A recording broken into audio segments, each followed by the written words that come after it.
Take a look to see if the best Chromebook is the right portable for you. While they come from humble beginnings, they're no longer the cheap, lightweight laptop alternatives they started out to be. They've evolved into extremely capable multitaskers that can do just about anything that most people would need from a laptop and even hold their own against many of the popular laptops out there. It weighs 2.3 pounds and feels sturdy and trustworthy thanks to a magnesium chassis. Many Chromebooks have plastic bodies, so part of what you're paying for with the Pixelbook Go is the materials. Google has coated that magnesium with a soft paint that's almost plastic-like. I can't tell you if it will chip or scratch easily, but I suspect it'll hold up fairly well. The whole thing is gently curved around the edges, and if it weren't so well made I would say it's prototype Y in the way Google hardware used to be. The most notable design element is the bottom, which is ridged for grip. The keyboard is backlit and flanked by two speakers that are respectable, if not impressive for a laptop of this size. I mentioned in our first look at the Go that I needed to make sure I didn't get too excited about the keyboard without further testing. Now that I have, I can just say that I love it.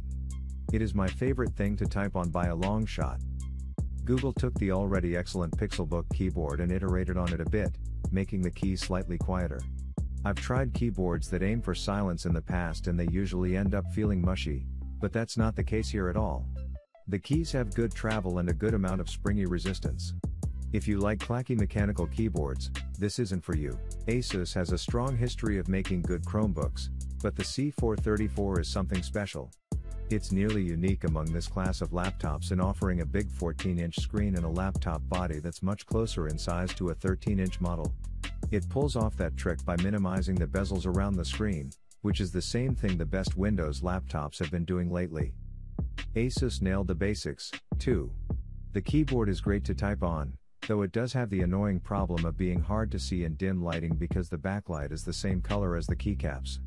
The trackpad is accurate, and I appreciate that there's not only a USB-A port but that the two USB-C ports are on opposite sides of the laptop so you can plug in on the side you prefer. There's even a microSD card slot for expanded storage, and you might need it, as it only comes with 64 GB. The processor isn't the most powerful one you can get in a Chromebook in this price range, but it should be enough for most tasks, especially if you follow our recommendation to get the model with 8 GB of RAM. In a market where the main differences between Chromebooks in this price range boil down to their screens and maybe an included stylus, Asus sets itself apart by making a laptop that just feels better made. It has a 360-degree hinge, but when you open it up in laptop mode, it subtly drops the screen down, minimizing the appearance of the bezel even further. The keyboard, while clicky, is a bit flat, but the keys and palm rests feel so nice that I am more than willing to forgive the shallow key travel. Similarly, the trackpad is somewhat stiff compared to those on some premium Windows laptops, but the smooth material made using it a good experience overall. A unique design choice is that Samsung has placed an 8MP camera on the top right corner of the keyboard deck. If you fold the Chromebook into tablet mode, you can use it to shoot photos with the screen as a viewfinder. I'm not sure how many people actually want to take photos with an 8MP camera, but I can see it being a fun trick during video chats.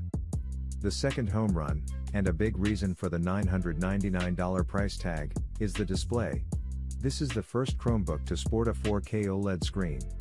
The display is stunning, with vivid colors that make even those on the MacBook Pro look washed out in comparison. It is glossy, which means some glare, but the whole picture looks so good that I barely noticed.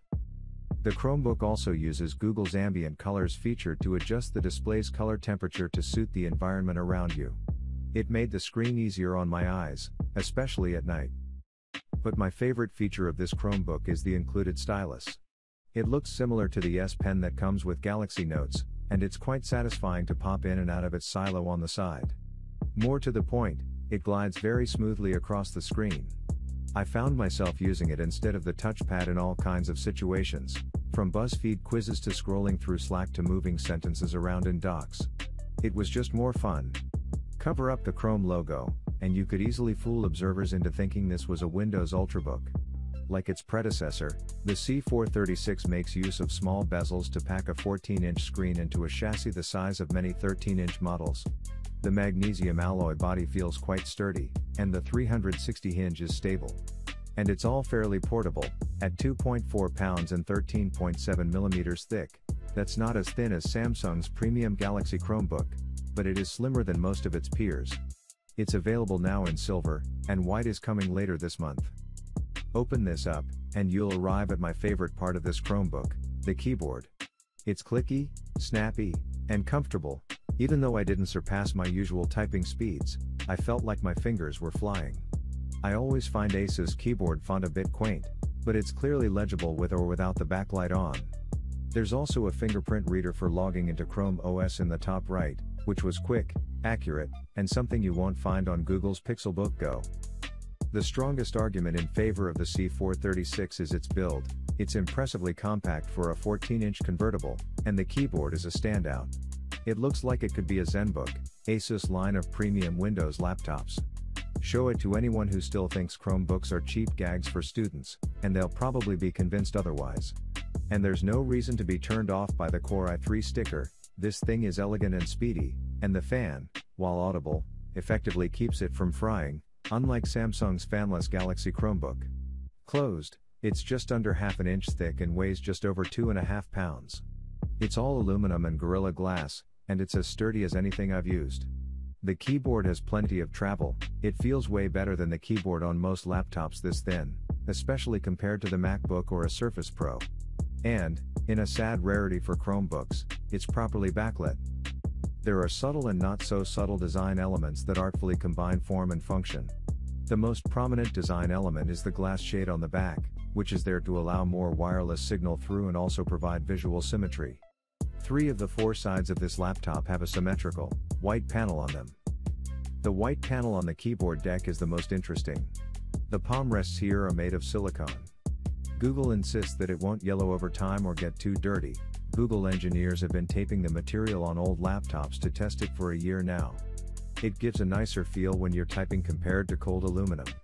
But it also has 2 other functions: to keep the screen from getting pressed against the keys, and to serve as anti-skid pads when you're using it in tablet or easel mode. As for specs, the base model comes with a 7th generation Intel Core i5 processor, 8GB of RAM, and 128GB of storage. Almost all of those numbers are overkill for what most people think they want on a Chromebook, but here they're put to good use. The processor makes it fast, the RAM lets you have more tabs and apps open, and the storage is for movies and music and games you store with Android apps. As with a lot of recent machines, Google makes it all work without the need for a fan, and I haven't had any problems with heat on the Pixelbook.